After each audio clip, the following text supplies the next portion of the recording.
अबुझमाड़ के कुतूल, जो कि माओवादियों का कभी राजधानी माना जाता था, एक बड़ी मुठभेड़ हुई जिसमें 8 माओवादी मारे गए।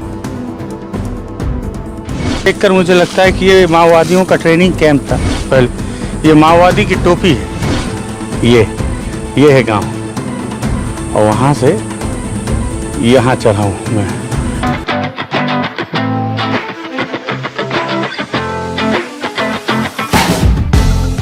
माओवादियों के गढ़ में एक बड़ी मुठभेड़ 15 जून को हुई जिसमें 8 माओवादी मारे गए, 1 जवान शहीद हुआ, 4 जवान घायल हो गए। उस घटना की ग्राउंड रिपोर्टिंग करने आए। तो ग्राउंड रिपोर्टिंग करने के लिए जवानों ने बताया कि कुतूल के बाद आपको पैदल चलना पड़ेगा। मैं बोला जिद है यार, जहाँ तक सोच नहीं सकते लोग वहाँ तक बाइक तो लेके जाऊँगा आज मैं। तो कुतूल से ये कौन सा गांव है शंकर? कोड़ता मरका है पीछे, वहाँ घर दिख रहा है। और वहाँ से धूरबेड़ा पंचायत का। और वहाँ से लोग बोले सर अब बाइक नहीं जाएगा पहाड़ी में, गाड़ी रख दो, पैदल ही जाओ। मैं बोला गाड़ी तो जाएगी भाई। तो गाड़ी मैं यहाँ तक ले आया हूँ, आप दिखाता हूँ आप कहाँ है गाड़ी, समझना। ये जिसकी गाड़ी है मैं उससे हाथ जोड़ के माफ़ी मांगता हूँ, चलने की स्थिति नहीं थी इसलिए यहाँ तक लाया हूँ, गाली मत देना। ये अब जो है ऐसे पगडंडी से, ये गाड़ी ऐसे पगडंडी से उतारूँगा और सभी लोग पैदल ही जाएंगे, एक सिवाय मेरे को छोड़ के। ये रौनक, वो गांव का वो घर जूम करके दिखा दो थोड़ा सा, दिखाए घर दिख रहा है? दिखा जी, दिखा, मैं दिखाता हूँ एक बार। कहाँ? हाँ, ये और जूम हो जाएगा। ये है गांव, और वहाँ से यहाँ चढ़ा हूँ मैं। और आप देखें ये पहाड़ी, चारों तरफ पहाड़ी है, और ये माओवादियों का बहुत कोर इलाका है। इधर पीछे जो है इस पहाड़ी को ऐसे चढ़ के यहाँ तक बाइक, फिर उसके बाद फिर पैदल ही जाना पड़ा बहुत कठिनाई से। और उसके बाद जो है रौनक भैया पकड़ लेंगे थोड़ा सा। अब वापस जा रहे हैं तो मैं सोचा दिखा दूँ ये भी। तो 15 जून को अबुझमाड़ के कुतूल, जो कि माओवादियों का कभी राजधानी माना जाता था, उस इलाके के और अंदरूनी इलाके में एक बड़ी मुठभेड़ हुई जिसमें 8 माओवादी मारे गए। पुलिस ने जो जानकारी साझा की है उस आधार पर उसमें से 6 माओवादियों पर 8-8 लाख का इनाम था। घटनास्थल से एक इंसास, 2 303 और हैंडमेड राइफल बरामद किया गया है। उस घटना की ग्राउंड रिपोर्ट करने के लिए एक बार फिर से बस्तर टॉकीज घटनास्थल की ओर अग्रसर है। तो क्या है सारा माजरा, सारी स्थिति, इस पर बातचीत करेंगे। नमस्कार, मैं विकास तिवारी हूँ और कैमरे पर मेरी मदद इस वक्त हमेशा की तरह रौनक भाई कर रहे हैं और आप बस्तर टॉकीज देख रहे हैं। तो हम नारायणपुर से मोटरसाइकिल से निकले कुतूल तक, कुतूल से फिर वहाँ से एक ग्रामीण को लेकर आए। कौन सा गांव है रौनक? ये है धूरबेड़ा और फरसबेड़ा के बीच। धूरबेड़ा और फरसबेड़ा के बीच। और जहाँ तक सोच नहीं सकते वहाँ तक हम मोटरसाइकिल लेके आए हैं। कल जवानों से बातचीत हुई थी तो उन्होंने कहा कि कुतूल से आपको पैदल जाना पड़ेगा, लेकिन हम कुतूल से बहुत आखिरी पॉइंट तक हम बाइक से ही आए हैं। और उसके बाद मैं जो है पूरी जीवटता के साथ और पीछे ऊपर तक पहाड़ी तक बाइक लेके आ गया हूँ। लेकिन एक जगह पर आकर सब थम गया, पैदल ही चलना है, तो पैदल चल रहे हैं। जो गांव वाले घटनास्थल तक ले जाएंगे, उन्होंने बताया कि लगभग 1-1.5 घंटे पैदल चलना पड़ेगा इसी तरह से। गर्मी बहुत ज़्यादा है, आते आते दोपहर का 1 बज गया है, शरीर से पानी कम, और अभी आधे घंटे और पैदल चलना पड़ेगा। इस समय एक पूरे पहाड़ को चढ़कर हम उतर रहे हैं। तो ये खतरा होता है। अगर आप ज़्यादा मोबाइल रिकॉर्डिंग के चक्कर में रहेंगे तो इस तरह की ये जो यहाँ की ये जो कंकड़ हैं, ये गोल गोल, ये आपको कभी भी गिरा सकते हैं। जैसे अभी मैं गिरने ही वाला था। उतरते वक्त इसका खतरा ज़्यादा होता है, पैर फिसलने। एक्सीलेटर बढ़ गया था। हाँ, गाड़ी का एक्सीलेटर बढ़ गया था। और ये पत्थर बहुत ख़तरनाक है। अगर आप फिसल के गिरे तो आप समझिए कि क्या स्थिति हो सकती है। ये सब सामान है। ये दिखा रहा है कि जब जवान जो अपने साथ आते हैं, खाने पीने का सामान लेकर आते हैं, उन्होंने यहाँ खाया। इलेक्ट्रॉल के पाउडर हैं, कुछ पॉलीथीन यहाँ वहाँ पड़े हुए हैं, जिससे ये समझ में आता है कि वो भोजन लेके आता। आज सुबह एसटीएफ के एक जवान से मेरी बातचीत हो रही थी नारायणपुर में, तो मैंने पूछा उनसे कि 2 दिन 3 दिन तक जब आप पैदल चलते हैं तो खाने पीने का सामान कैसे रखते हैं, क्या क्या रखते हैं। तो उन्होंने बताया कि 2 टाइम के लिए चावल, 1 टाइम के लिए पूड़ी, क्योंकि पूड़ी थोड़ा लंबे समय तक चल जाती है, और एक राजमा और चावल का पैकेट होता है जो फ्रोजन की तरह रहता है और वो लंबे समय तक ख़राब नहीं होता, वो रखे रहते हैं। पानी के बोतल और कुछ मट्ठा या लस्सी के जो अमूल के पैकेट होते हैं वो, कुछ चॉकलेट, इस तरह के चॉकलेट रखते हैं, क्योंकि ये चॉकलेट जो है आपको बेहद भूख के समय बहुत प्रोटीन देता है और प्रोटीन बार की तरह रहता है। ये सब रखते हैं। 3 दिन तक जवान, 4 दिन तक जवान इस ऑपरेशन में थे, तो उन्होंने बताया कि जो भी पानी वो लाते हैं वो तो ख़त्म हो जाता है जल्दी। फिर रास्ते में झरिए का, नाले का पानी, उसी के सहारे उनकी प्यास बुझती है। 8 माओवादी उस इलाके में मारे गए हैं, जो इलाका बहुत कोर इलाका है। अभी लगातार चाहे हापा टोला हो, टेका मेटा हो या रेकावया हो, या अभी बीते दिनों जो 6 माओवादी मारे गए थे गोबेल के, इतने अंदरूनी इलाके हैं कि हर बार मेरा वही सवाल है कि इतनी बड़ी संख्या में फोर्स पहुंचती है, माओवादियों को भनक नहीं लग पाती, उनको उनके ही डेरा में घेरा जा रहा है, मारा जा रहा है। इसका मतलब माओवादियों का जो संगठनात्मक ढांचा है कमज़ोर तो हो रहा है, जिसमें निचले स्तर के माओवादी जो संतरी का काम करते हैं, जो सूचना देते हैं, वो उनकी संख्या कम हो रही है। इस तरह से पत्थर, अच्छा मैं उतरता तो जा रहा हूँ, लेकिन जब चढ़ूँगा तो भी हालत ख़राब होगा, लेकिन उतरने में भी तकलीफ़ होती है। और 8 माओवादी मारे गए, इसमें 4 महिलाएं, 4 पुरुष हैं। लेकिन बताया जा रहा है कि मुझे लगता है 1000-1200 से ज़्यादा की संख्या में जवान कांकेर, कोंडागांव, नारायणपुर और दंतेवाड़ा से इस ऑपरेशन में उतरे थे। और उसके बाद सिर्फ 6 माओवादियों को मारा जाना, मतलब इतने बड़े बड़े ऑपरेशन को, 8 माओवादियों को मारा जाना, मुझे ऐसा लगता है कि अभी भी, और 1 जवान शहीद हो गया और 4 जवान घायल भी हो गए, अभी भी लगता है कि ऑपरेशन बहुत सक्सेसफुल तो नहीं मानता मैं, क्योंकि 6 माओवादियों को मारने के लिए अगर 1000-1000, 1200 जवानों को झोंक दिया जा रहा है, और उसमें भी कोई बहुत बड़ा काडर नहीं है। हालांकि कल मैंने नारायणपुर एसपी से बातचीत की थी और पूछा था कि बड़े काडर तो मर नहीं रहे, तो इसको आप कैसे बड़ी सफलता मानते हैं। तो उन्होंने ये कहा था कि जोगन्ना मारा गया, मल्लेश मारा गया, तो उनका उन्होंने उदाहरण दिया कि बड़े माओवादी मारे जा रहे हैं। खैर, ये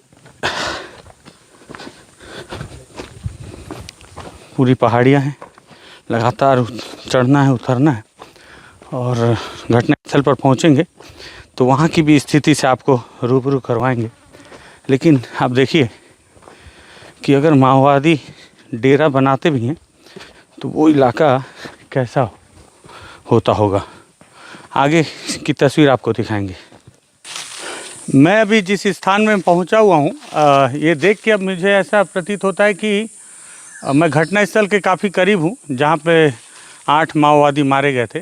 और उससे पहले ये जो जंगल है, कुछ ग्रामीण जो हमको साथ में लेके आए हैं, उन्होंने ये भी बताया कि ये जो यहाँ पे बांस का झुरमुट है और जो ये पेड़ लगा हुआ है, ये दरअसल में एक प्लांटेशन है जो माओवादियों के द्वारा किया गया है। और सबसे ख़ास बात बताऊं कि यहाँ देखकर मुझे लगता है कि ये माओवादियों का ट्रेनिंग कैंप था।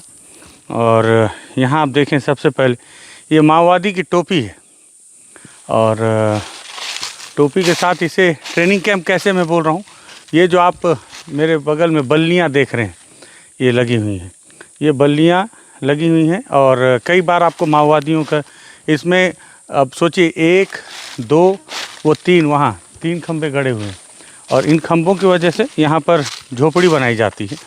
और उसकी मदद से, मतलब साथ ही साथ ये जिस तरह से बल्लियाँ यहाँ गाड़ी गई हैं, ये बल्लियाँ, ये बल्ली ट्रेनिंग के काम आती है, जिस तरह से बनाया गया है। आपने देखा होगा, मेरे पास कुछ वीडियो है, अगर मिल गया तो मैं आपको उस वीडियो को भी दिखाऊंगा साथ में, कि माओवादी जब ट्रेनिंग कैंप में ये बल्ली गाड़ के इसके ऊपर ये लंबी लकड़ियाँ आप देख रहे होंगे, लकड़ी है, तो क्रॉलिंग करना, और जिस तरह से आर्मी के पैटर्न में जो ट्रेनिंग दिया जाता है, उसी पैटर्न में आर्मी माओवादी भी ट्रेनिंग देते हैं, और उसके लिए स्ट्रक्चर तैयार किया गया है। और साथ ही साथ ये लकड़ी आप देखें, इसमें भी पूरा खांचा खांचा बना हुआ है। ये सारी लकड़ियाँ इसके ऊपर रख कर ही वो जो क्रॉलिंग करना या झूल कर जाना। ये टोपी जो मुझे मिली, ये भी किसी बड़े कैडर की है, क्योंकि एक बार मैं बड़े कैडर से मिला था तो उसमें 1 स्टार उसकी टोपी पे लगा हुआ था। ये 1 स्टार जो है, ये विशेष दर्जे, क्यों रौनक जी, विशेष दर्जे डीवीसी मेंबर जो है, डीवीसी मेंबर के माथे पे 1 स्टार टोपी लगी होती है, तो ये है। और साथ ही साथ इस तरफ अगर आप देखें तो यहाँ पर ये लाड़ी के जैसा, मतलब मचान के जैसा बनाया गया था, जो तोड़ दिया गया है। और इस तरफ में देखें, उसी तरह से छोटी छोटी बल्लियाँ, वो जो ज़मीन पे जैसे जवान ट्रेनिंग के दौरान जो क्रॉलिंग करते हैं, उसके लिए बनाया गया है। ये उसके बीच से चलने के लिए ऊपर में तार बांध देंगे।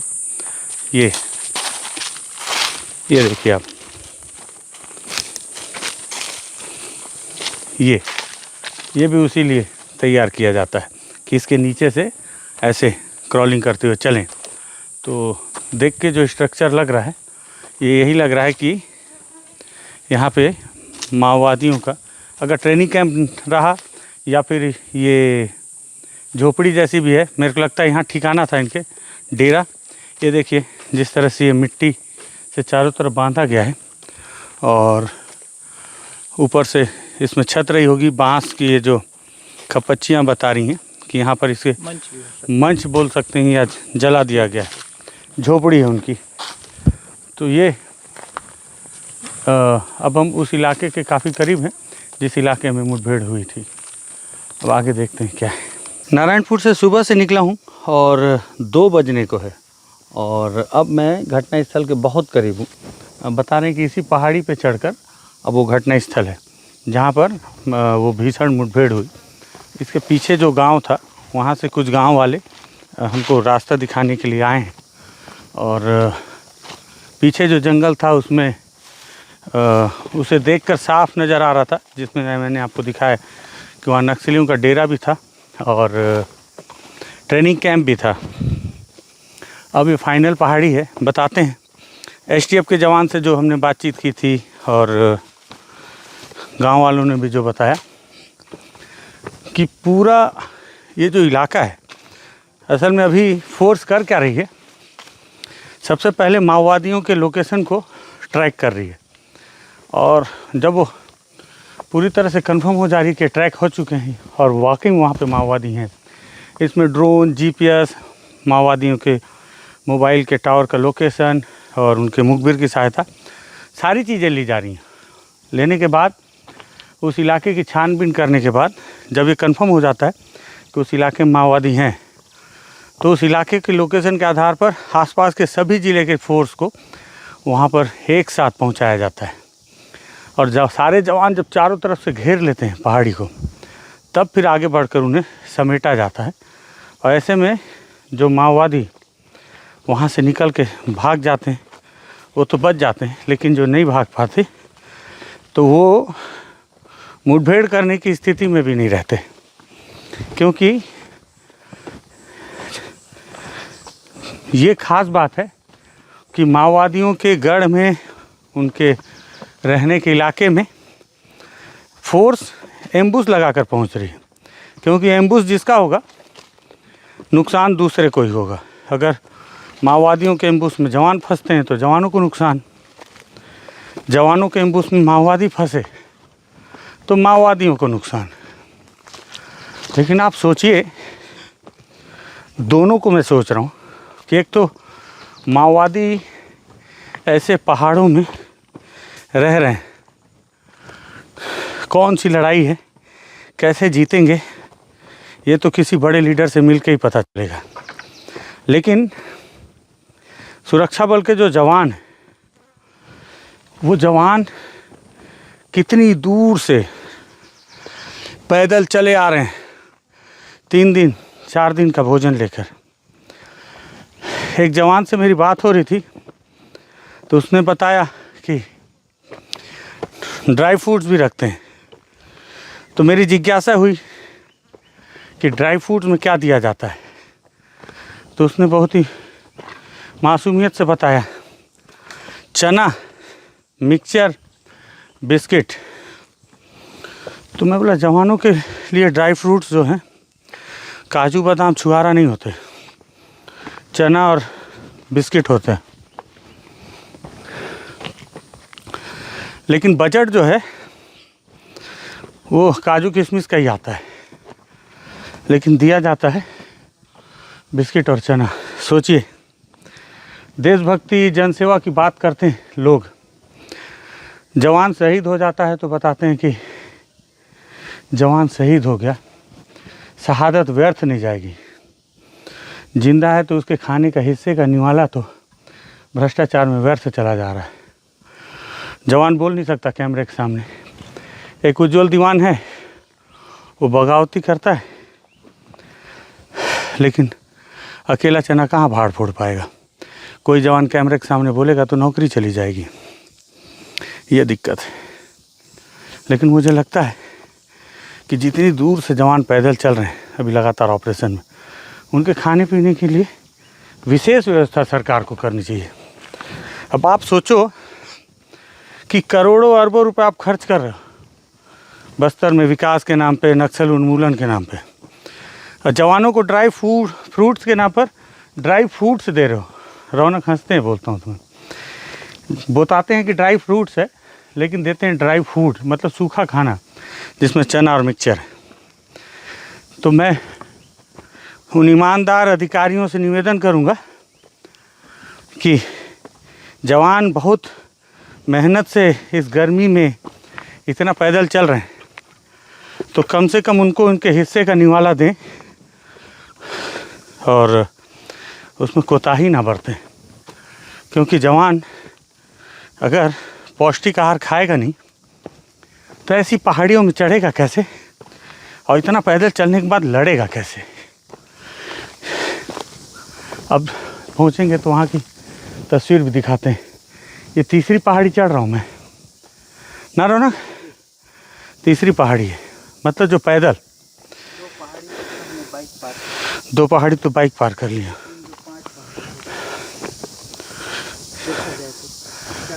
ठीक बोल रहे हो। चलो अब घटना स्थल पर बाकी की रिपोर्टिंग देखिएगा।